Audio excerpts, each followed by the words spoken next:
A little fun fact about facial filler, I get this question all the time. Am I gonna look like one of the Real Housewives? And the answer is only if you want to. Come talk nerdy with me. My name is Dawn Mugel. I am a board certified nurse practitioner focusing on aesthetics and wellness.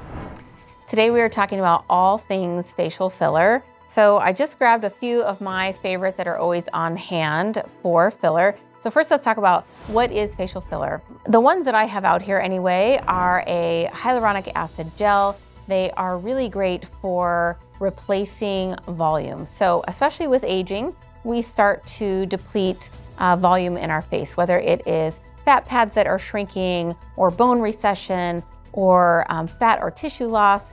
You can replace that volume loss with facial filler. Each one is meant for something a little different. You can grab a really thick, sturdy one that will give a lot of volume. Let's say you're trying to define a chin that's a little recessed, or a jawline that's starting to see sagging or jowling at all, or a cheekbone that you want to lift up and give structure to. You're gonna want to choose a filler that is nice and thick and sturdy that can give you that support. And then all the way down to those little pesky lines around our lips that everybody hates. You'd wanna pick something nice and thin that just seeps into the cracks. And when it's placed right, you can really nicely smooth out those lines around the mouth, even though they're really tiny, without it looking full or crazy like you have a big old duck lip. With the right filler and the right injections, you really can correct just about anywhere.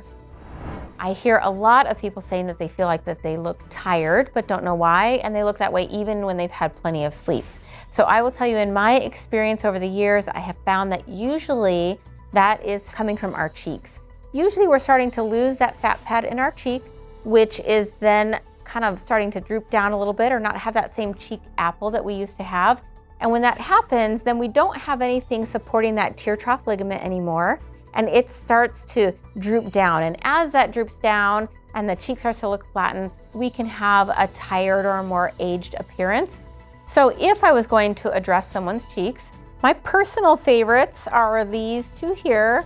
Wrestle and Lift is nice when I want a lot of structure, a nice cheekbone, or we're really hollow in the front of the apple, or Wrestle and Contour. I like this one a lot as well, but this one not as much for stiffness or volume. This can do a really nice soft correction. So depending on what is needed during the facial assessment, those would be my go-tos for cheek and facial filler kind of in that area. Let's say it's nasolabial folds or marionette lines that are bothering you. Then I really like Define and also even Refine. Define for those deeper folds, but it's nice and movable so it doesn't look stiff or unnatural, but you can plump out those nasolabial folds and give a little support in the marionette lines, and alongside the chin helps to really smooth that out. So that's a really good product for that one. Of course, since we're down there, let's not forget about lips. My absolute favorite is an aging woman or middle-aged woman or older that has started to show aging signs in her lips, where you can see wrinkling, they're deflating a little bit, they're kind of curling under on the sides or between the nose and the lip has become a little longer.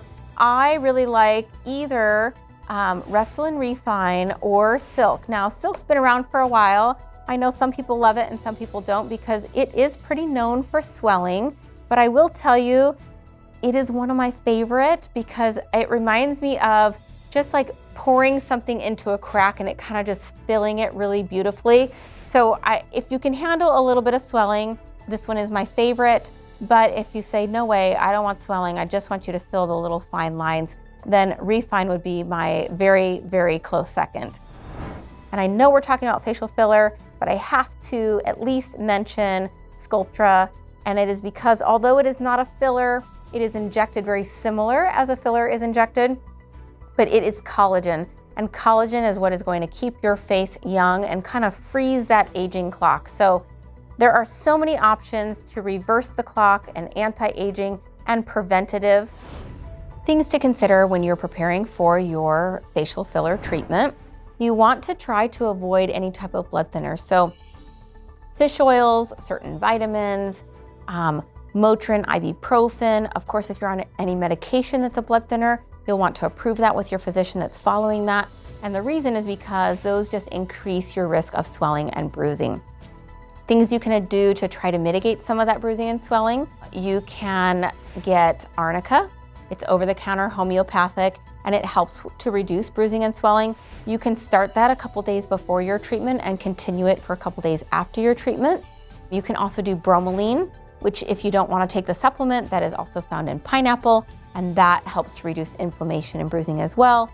And another thing too, after your treatment, ice, ice, ice. Ice is going to be your friend, and the better you are at icing 15 minutes on, 15 minutes off for the rest of the evening, the day of your treatment, with a little elevation of your head at night to help reduce any swelling for the morning, the better off you'll be.